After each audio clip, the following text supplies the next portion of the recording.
Pedro from A&P-REACTS. I'm here with Rob from Epica. How are you today? I'm good, especially considering the situation here in Europe. We're in, well, it's not officially a lockdown yet, but everybody is staying at home.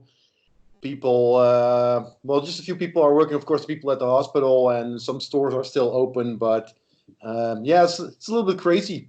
Seems pretty, yeah, unreal. Yeah, it feels like you're stuck in a really bad movie. Yep, yeah, you got that right. Every day I wake up and I feel like this is a bad dream and I'm going to wake up from it. And then when I wake up, I realize no, it's not a dream. I'm living it. And it's hard to see the light at the end of the tunnel. Yeah, yeah, exactly. That's one of the scary things right now. Is like, on one hand, I mean, we're going to get over this, but at the same time, it's yeah, when? Because it's the same thing with all the, all the tours are being canceled and stuff like that. I mean, I still consider that a kind of a luxury problem, but when is it going to end? I mean, some people are talking about weeks. Of course, it's going to be months, if you ask me, if not even longer. And I mean, this is just like the first wave. There can also be like a second wave or whatever. I don't want to be like thinking the worst kind of doom scenarios, but yeah, it's weird. Pretty weird. Yeah, definitely. I mean, I don't like to be I'm not the kind of person that looks at the cup and says it's half full. I always like to look at it as something positive, that there's something positive out there. But right now, I think the scary thing about this is that nobody can really see where the end is. And that's, to me, the uncertainty of it is what's driving people to feel a little bit more scared and be more nervous. It's just that we don't know if it's going to be a month, 2 months. We're dealing with a pandemic. There's no way of anybody predicting how long it's going to be. Yeah, that's the whole scary thing about it. We just had a press conference on TV, and where all the ministers were coming together, and yeah, I mean, from the like the specialists were talking about what they are predicting right now, but the main prediction is like they can't predict anything. Well, I don't know if this is happening with you guys, but here everybody ran to the dispensaries to buy weed because I think they figured since everybody's going to be stuck home, might as well get high, right? So everybody just went and like the record sales went through the roof. Yeah, fair enough. Yeah, well, over here they are called coffee shops. Not that they were selling coffee, but they're obviously selling weed. But I remember, I believe they were closing here. They were closing down at Sunday at like 6 in the evening, and there was like a huge queues all over the place. I saw all these people. I don't use it myself, but I saw a lot of people posting pictures of it, and yeah, it was kind of hilarious, to be honest. It was even worse than people buying toilet paper. I was just going to say that. Like, I honestly, the toilet paper thing, I don't get it. But no. The weed makes sense. I mean, if you're going to be stuck at home, listen to some music, smoke some weed. I don't do it personally, but I can see people doing it. The whole toilet paper thing is absolutely like mind-boggling. Like, honestly, humans are really weird. They are. The funny thing is, a friend of mine today, he posted this video where you see this whole pile of toilet paper and they leave all these monkeys. They can pick one, and that's the funny thing about the behavior of monkeys. They actually, or I believe they were actually chimpanzees, but I don't remember. But they all pick like one roll of toilet paper and ran off, not like taking whatever they can take, like all the people are doing. So actually, monkeys are more civilized than we are. How about that? Once humans are really strange, because once you put in a position of peril or potential peril, you become very egocentric. It all becomes about you and how can you survive. And I think that's what's driving the whole toilet paper thing. It's like all it takes is one person to start buying toilet paper, and then everybody's like, oh shit, I need to get some, because if everybody's buying it, then there's not going to be anything left. And it becomes a mob mentality. Exactly. I mean, I went to the grocery store on Sunday, just buy the regular stuff that I always do. I'm not buying a huge stock of anything. I just do my regular groceries each and every day, what I need, and I mean they keep refilling the stocks anyway. So, but to see all the behavior of people, getting there with their carts, buying like, I don't know, like 20 packages of pasta at once, and and milk and yogurt, whatever. Why? And the funny thing is that the whole, like the fresh department of the fruits and veggies and everything, they leave all that stuff over there. They say, no way, we're just going to buy all pasta and toilet paper and whatever kind of nonsense. Here's the same thing. I find that all the stuff that's healthy that you should actually be buying, it's staying on the shelves. People are just buying processed food that you can just open the package and eat it. I think people watch too many zombie movies. Obviously. What a crazy world. Well, changing gears a little bit, I want to ask you about Epica. You guys announced that you're in the studio recording. So now with everything that is happening, how is that process going? Well, actually, so far we've been pretty lucky because we went in the studio and let me think, somewhere in November last year to do the pre-production of the album. And the actual recording started the second half of January when we came back from, we had a small US tour and we also played on the 70,000 Tons of Metal cruise. And then we started to record what have we done so far? Drums, guitar, bass. I also went to Prague with our producer and our keyboard player to record the orchestras. We've done the choirs are finished right now. Let me think, flutes and all these exotic instruments already done. But now, the main problem is right now we still have to do the lead vocals. And well, the good thing is that Mark, he can do his grunt parts at home because he lives in Sicily and obviously Italy is right now in a lockdown, so he can't leave the country. But the same thing goes right now for Simone because she actually lives in Germany. She lives in South Germany near Stuttgart. And it's a problem. And I mean, she can record at home, but of course, I mean, if you want to record lead vocals, you really want to. I mean, this next album, we really wanted to, set a higher bar compared to the last album. So she has to record it in a decent studio. She has to record it in the studio where we recorded, which is actually in the Netherlands. And right now that's impossible. So we have to postpone those recordings. Will it have a huge?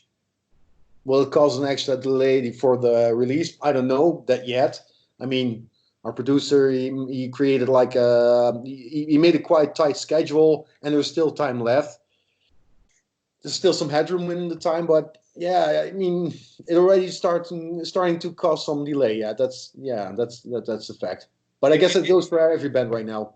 Yeah, I was just going to say it's pretty much this is impacting everybody, not just mine touring. It's impacting recording and all that stuff. Are you guys concerned about having to delay the record, or it's just like it is what it is? At this point, it's completely out of your control. Yeah, we had a Skype meeting yesterday with the whole band and the producer Joost, and we were all looking at these different kind of scenarios what we can try or these different options, and we're all basically in the end saying guys. It doesn't matter. We just want. I mean, we want to. Right now, we're on the right track. We're recording a great album. Things are going really well so far. I mean, everybody, the whole world is right now dealing with the same mess. So screw it. We want to go for the max result. So if we have to release it next year, then so be it. Yeah, I think it's right now. Of course, it would suck because we have already a complete touring schedule in mind and everything. But it is what it is, man. It's nothing I think this is one of those situations that you guys as a band right now just kind of have to adapt as it moves along. It's really hard for you guys to even set a schedule or to have something as a schedule because you really don't know where you're going to be even a week from now. No, exactly. And normally we we plan ahead like almost 2 years. It's insane. Our manager, he always tries to schedule of course, at least a year ahead. But if it's up to him, like 2, maybe even 3 years ahead. He's already thinking for the next album after this one. So, but he also realized, I mean, it's impossible right now, and it is what it is. I mean, that goes for everybody. It doesn't, not just in our sector. It goes for each and every sector. So from the parts that you guys have recorded already, how was the process in the studio? As you look back at previous records and now you're looking at this one, is there any differences that you could tell, that you could see, that you guys go in with a different plan, different approach? Yeah, absolutely. We had a little bit of a problem with the last album, The Holographic Principle, which, I mean, it turned out as a pretty cool album if you ask me, but the problem with that album was it was recorded in between tours. It was a quite hectic album to make. Even though we really took our time for it, it was like, okay, doing rehearsals, going on tour for a month, then going back and doing the pre-production, going a month for a tour again, and et cetera, which, and you always, doesn't matter how you approach things, you always have to adapt when you're going back from tour or when you go on tour. And that caused a little bit of tension in the studio. We really realized that, and especially if you look back, it was like maybe some things were a little bit too forced. And this time we were like, okay, let's maybe go for a little bit more of an organic kind of approach and really make it a band album, like making music together. For instance, the first thing that we did was we actually had this like writing camp, which we never done before. Normally, it's like everybody writes their music at home. Then we put it on a huge pile of music, and then we pick out the best ideas, and then we start working on it. Now we rented this old farm somewhere in the middle of nowhere in Holland, and then we sit together and we were listening to each other's idea and start working on it together, which was really cool and very productive. Do you guys normally write stuff even when you're on tour? Like you use the time on the bus and that kind of situation to put some ideas down, or you find it hectic when you're on the road? Yeah, it kind of depends. I mean, I always bring my laptop and my software and my sound interface, but sometimes I can be pretty productive on the road, but it kind of depends on the tour, of course. When you're on a bus, yeah, normally you have some more time off, of course.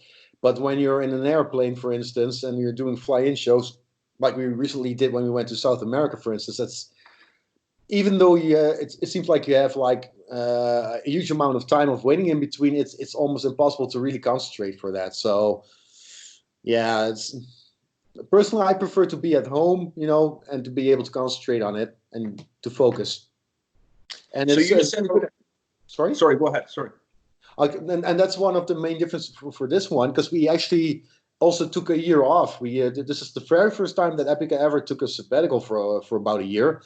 And this time we had like the possibility to recharge. Everybody could, do their own thing in the meantime. And after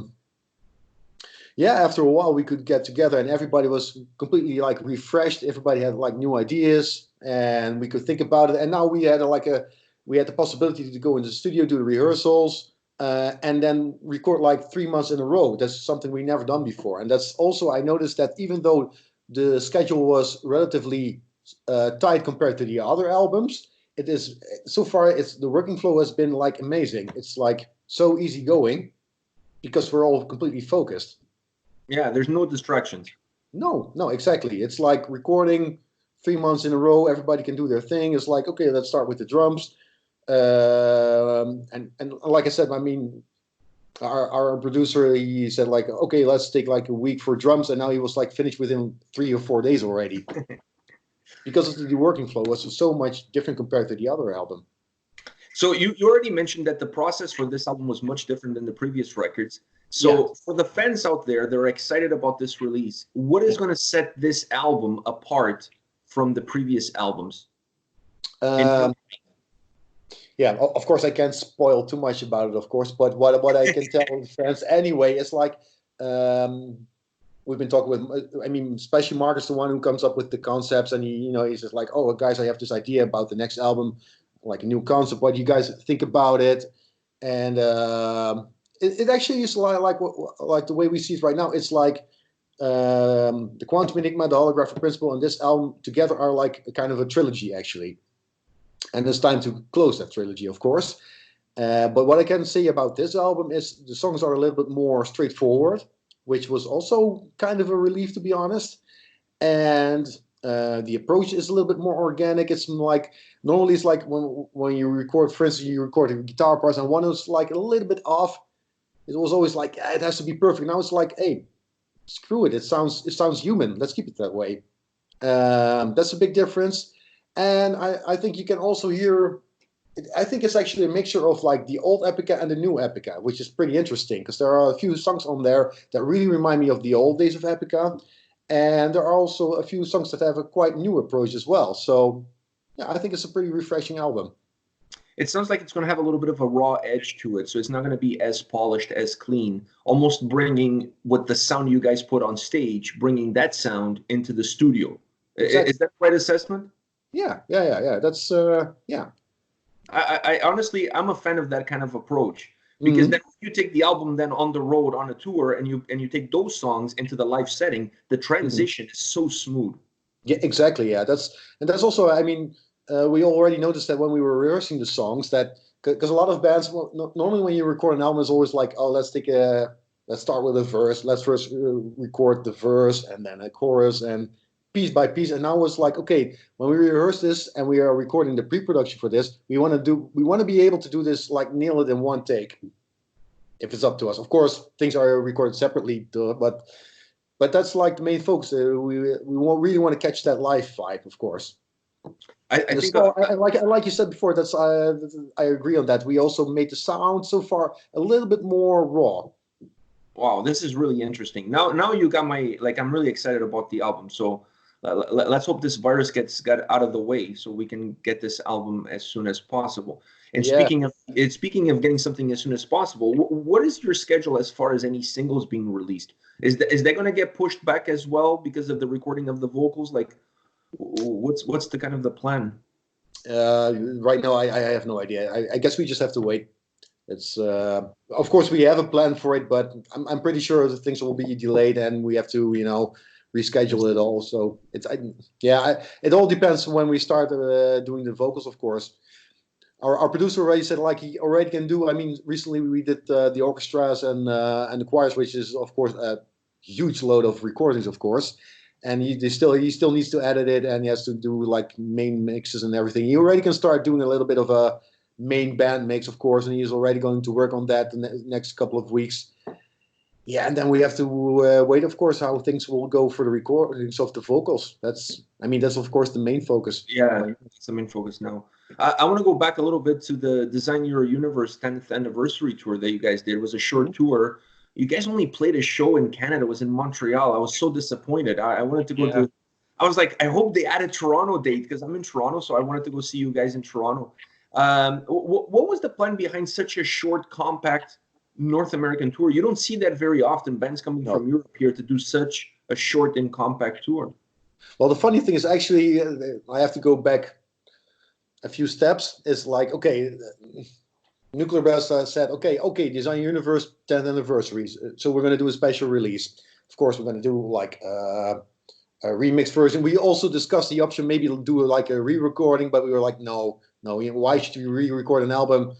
I mean, it's the recording of that moment, of that time, and you shouldn't change too much about it, of course. The only thing we did is we recorded some acoustic tracks as a bonus, and we did a remix and a remaster, and perfect. That's about it. And then came the question like, okay, what are we going to do to, well, promote it? Because obviously there are quite some fans who like to hear the album live. And we said like, okay, let's keep it a little bit exclusive, and let's just do like maybe 3 shows in Europe. Just our home country. Let's do a show in Paris or maybe in London or whatever. And that's it. Okay, cool, whatever. But yeah, once those tickets were, when those 6 tickets went on sale, they were sold out like within an hour or something. Like, okay, great, what are we going to do now? And our manager said like, okay, the people from South America are also asking you guys, please come over. So no, we're not going to do it because we have to focus on the new album. We have to write a new album. We still have like, I mean, they came up with offers right around the time that we were supposed to be writing new material, of course. So what are we going to do about it? And then he came with a huge amount of offers for Mexico, for Brazil, Argentina, blah, blah, blah, you name it. And we're like, oh, what are we going to do? Well, maybe it's cool to like do like 1 show in Mexico City, do like 1 show in Rio. That's about it. Then go back home. Fair enough, let's do that. Well, yeah, obviously that became a whole tour in the end. And the same thing is like we also got the offer to actually play that set on the 70,000 Tons of Metal cruise. And we were like, okay, we can do that, but it would be lame to go there and not do a show in America, of course. I mean, if we're there, we can maybe do like a show in New York or maybe like you said, like do 1 show in Canada, whatever. And that's how the whole idea kind of grew on us, because the initial idea was just to do a re-release, do like 3 shows in Europe, and that's about it. And now you see it became a whole tour almost. I have a feeling this could have even gotten even bigger. Yeah. Because the demand was there. I know in Canada, like people were like, wow, no Toronto date. Why not a Toronto date? We need a Toronto date. So I have a feeling that it could have gotten a lot bigger. I mean, you guys could have gone a full-blown North American tour if you wanted. The demand was there. Yeah, I totally agree. But we also, have to say, like, I mean, we will also wanted to kind of keep this exclusive, of course, and And at the same time, we were also like, I mean, we have to write a new and record a new album, and it takes a huge amount of work, of course, and also to get back into that flow again, because we took a year off, of course. So we had to set the bar like, okay, let's do just this amount of shows, and that's it. Not do a full tour because it's going to be too much. How was the show at 70,000 tons? Because it's a very different setting. It is. It's a very different environment, very different setting. I mean, right now nobody wants to go on cruise ships, but this was before. Nope. So it was a different time. So how did those shows go? Pretty good. Well, what we actually did is because obviously they booked us because they also wanted us to do the Design Universe set. What we did, we played I believe two sets of 60 minutes. So we did one like regular set with the classics, and we did the Design Universe set on the pool deck.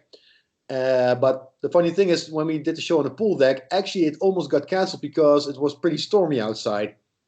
And I remember like the whole ship was going like people were starting to get seasick, and the wind was crazy. They actually had to get the rooftop off of the main stage because it was almost, the whole stage almost collapsed because the wind was so heavy. Wow. And and this is like the very first time that I went on the stage and actually the bass blew right straight in my face. It was such a heavy wind. I actually also remember that you can look it up on YouTube, but there was this band called Axis. They're from Germany. And the drummer, Dirk, he's sitting behind his drum kit, and you can see it on YouTube. And at one moment, there was this like, the wind was really heavy, and one of his cymbals actually blew off straight in his face. Oh, wow. Yeah, exactly. And it was also funny because right before we went on stage, Soilwork was playing there. And I remember, and their bass player, he had this little box with guitar picks in it, and he put it right on his amp, and he went on stage. And right before he hit the first note, there was a huge amount of wind coming over, and wham, there were all his guitar picks flew over the audience, and he wanted to go back to pick one, actually, and he was like, "Where are my picks?" I said, "Sorry, dude," and he just lost them all. Wow. It was pretty hilarious, but sounds like a lot of fun. You guys, you also participated like in a group with other musicians. With Asim. That's why we're even talking here. I got to give a shout out to my brother, Asim, setting this up. So how is that experience? How did that idea come about? That's something that's more of, I believe it's a bit of a tradition of the 70,000 tons of metal. What they always do is they call it the All-Star Jam, and they pick a group of musicians and basically what they have is like they come up with a set list, like all these classic rock or hard rock metal songs, whatever.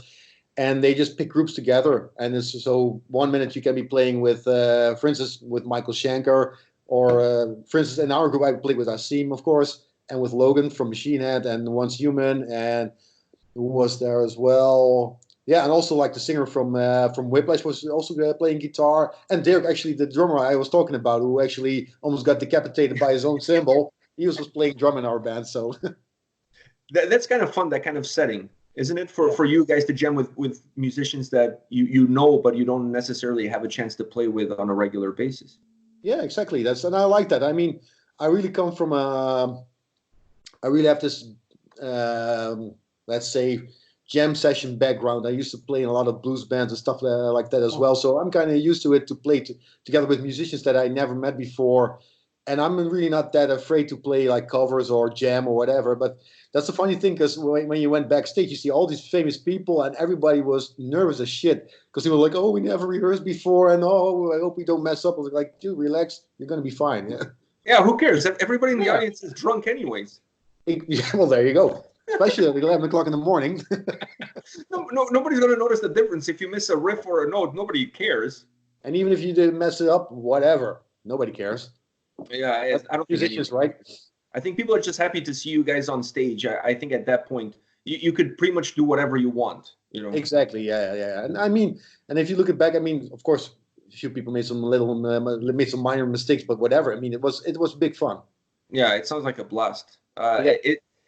Speaking of 70,000 tons as being this kind of open environment where the fans are walking around, it gives you a different setting from other places where you play. Do you mind that, or are you comfortable enough that you don't mind walking around and getting stopped for a picture and mingling with people? Do you enjoy that kind of environment? It's something you really have to get used to. I'll admit that. it's kind of weird. It's a weird thought that you'll be stuck together for 4 or 5 days with a bunch of your colleagues, but also a huge amount of fans as well. And excuse me. But the funny thing is also that like the first day people are so over enthusiastic, like, oh, I want a picture and I want an autograph, blah blah blah. And after 2 days, it's more like, hey man, see you around. Like, yeah, I mean, you meet each other all the time anyway.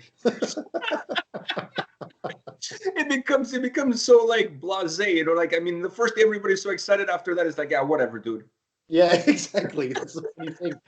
That's. I mean, it puts everything really into perspective. That's really funny. And yeah, the first day everybody is like, it's almost like a big like meet and greet basically. Yeah, like a VIP, thing. Yeah, exactly. Yeah, VIP with like 3,500 people over there, and after a few days, it's all like whatever. Yeah. I can totally see that because it becomes so part of your day-to-day life to see these people on the boat because you guys are all stuck together. So Yeah. you really go from the novelty of it on the first day to then just becoming part of your everyday life by the time you reach day 3. Wow, that's it. That's really interesting. That's really funny. And let's also be honest. I mean, a lot of metalheads look alike, so sometimes they even think you're somebody from a different band. That happened to me before as well. So Yeah, that's true. I mean, like, especially from most metalheads from behind, everybody kind of looks alike. Not me, because I have no hair, but most. Yeah, but there are also a lot of metalheads that don't have hair. So yeah, that's true. That's true. That's true. I remember when I was a kid, Phil Anselmo from Pantera was the guy that really pushed that no hair thing. And I remember as a kid, all my friends, I was the only one that didn't have long hair. And I always, one of the reasons I gravitated towards Pantera, besides the music, was the fact that they had somebody with the shaved head. And they made me feel like I was part of the tribe. Oh, yeah. Oh, that's funny, yeah. Yeah, it had that feeling to it. Of all the places you've played with Epica, big festivals, small shows, what is your favorite city or your favorite festival to play? That whenever that gets announced, you're like, yes, I can't wait to go back to that place. Is there a specific one for you? That's pretty hard to say because, I mean, for example, I always look forward to play in Paris, for instance, because people over there are absolutely crazy. I mean, the French fans, they are amazing, and you always have to be a little bit careful with what you actually expecting from a show, because when you're actually getting the offer of a show and you think like, oh wow, we're going to do it again, you're probably expecting too much of it. And that actually once happened to me when we had a show in Paris, for instance. We played at the Zenith Arena. That's, I was like 6,000 people or something. We did a tour together with Powerwolf. And the day before we played in London, we played in a theater which was way smaller. But the funny thing is, because it was smaller and more intimate, it was a so much cooler show than the show in Paris, which was like the huge, like the ultimate show of that tour. Yeah, you guys recorded some live videos from that show, right? Yeah. I mean, it was, don't get me wrong, I mean, it was an amazing show. But on the other hand, we played in London the day before, and there weren't even barriers at the side of the stage. So it was a pretty intimate show, and it was such a cool vibe over there. And next day we played in Paris, and it was like, what was the difference? Like 5 meters, so that's like, let's say like 15 feet between the audience and the band anyway, and you're on a higher stage, there's more pyro, so there are more safety precautions and everything. So I mean, it was a different vibe. It was a great show, don't get me wrong, but it wasn't as magical as the show the day before, even though we had a smaller production the day before. Wow. So yeah. So me personally, as a fan, I prefer the more smaller venues, more intimate. It almost makes you feel like the band is playing just for you. Mm-hmm. So it allows a much deeper connection between the fan and the band, and you connect on a much higher level. When you're seeing a band in a bigger production, it's cool because of all the pyro and everything you guys put together. But there's such a gap, there's such a distance between fans and band that you process the show in a different way than you do when you're at a smaller venue. So for me personally, I prefer the smaller venues. Yeah, but the same thing goes for us as well. I mean, when you're on a bigger stage and with all the big lights and the pyro and whatever, I mean, you hardly see the audience because you're most of the time you're mostly blinded because of the lights, and it's kind of weird, and it's also kind of surrealistic to play for such an amount of people anyway. It's the same thing for festivals. It's almost like, okay, I'm standing here, but are these people actually seeing me? You know what I mean? That's pretty weird. It must be like the same thing if you're standing in the audience thinking like, oh, I mean, Bruce Dickinson is not seeing me anyway, so I can be an idiot. So It's kind of similar. I mean, it's just like you being in the audience and think like, oh, I'm just one out of 10,000. That's the same for us on being on stage, actually, which is pretty weird when you think about it. And the cool thing about the smaller shows, because I also remember we also once did a show, we did a tour in the UK and in Ireland, and we played in Dublin for the very first time with Epica, and it was actually the smallest venue of the whole tour. But to me, it was the coolest show of them all because it was such an intimate and such a funny show. People were great. It was, yeah, we didn't have all the big stage props. We actually had to be careful that we didn't like beat each other with guitars on stage because we were in each other's way constantly. And it was such a cool show. I mean, yeah, I mean, I'm of course I'm a sucker for big productions. I really like it when people put down a great show. For instance, I really love a band like Rammstein, for instance, because of their show. But on the other hand, I mean, in the end, it's all about the music anyway. And so I also prefer, also as a music fan, I also prefer smaller shows. Do you still get some butterflies in your stomach when you go on stage? Yeah, from time to time I do. It's not the same thing as when I used to be a kid and played on a big festival for the first time. I'll truly admit, it also becomes a part of your routine. You're starting to get used to things. You get spoiled. I also admit that. But there are these moments when you still get that. And for instance, I had that last year. It wasn't with Epica. I played with, there was this guitar award show here in Holland called the Sena Guitar Awards. And John Petrucci from Dream Theater got the award. And he was actually there. And I was his bass player for that show. And that was actually one of those moments when I had the same feeling when I had that like the same feeling like I was 16 years old again and go on the stage for the very first time. That was pretty cool. That's pretty cool. That is pretty cool. I really want to thank you for your time today to sit down with me and talk about metal, talk about Epica, talk about yourself. This has been an absolute blast. I really hope that this gets done and over soon, so you guys can finish out your album. Because I know you guys put out a tour date with Apocalyptica in the fall. So I really hope that things will work out in a way that nothing happens to that tour. And then I hope that once things cleared up, we'll see you guys in North America as part of the support for the. I think it will happen, but of course we first have to see how things are starting to take shape and how we're going to solve all of this. But first things first, of course. Yeah, one step at a time. Yeah, exactly. And it goes for everybody right now. So nothing you can do about it, but let's just stay positive and make the best out of it. Yeah, exactly. Well, at least give us an opportunity to sit down today and talk since we're all quarantined. Yeah. Well, there you go. We try to make the best out of it. So exactly. Once again, Rob, thank you very much for your time. And I want to thank Asim while we're on the video, thank him for putting us in touch so that we could get this done. He's a great guy. I'm sure he's quarantined as well. Yeah, I'm sure he is right now. I hope he has Wi-Fi. Me too. I got to send him a message today, see how he's doing. So I want to thank him and I want to thank you for taking the time. This was an absolute blast, and I'm looking forward to the time when the record comes out. We'll definitely be checking it out on the channel, and I'll be doing a review as well once Nuclear Blast sends it my way. Yeah, and we'll get in touch when we come over to Toronto, which I'm pretty sure. Yeah, I'll have to set you guys up with some poutine or something. Exactly. I got to bring you guys some Canadian home flavor to make you guys feel a little bit more at home. Exactly. We'll hook up and I'll bring you some Canadian goods. I'll bring you that old-fashioned Canadian hospitality. Awesome. Looking forward to it. All right. Take care, man. Stay safe out there. Same to you, man. Take care.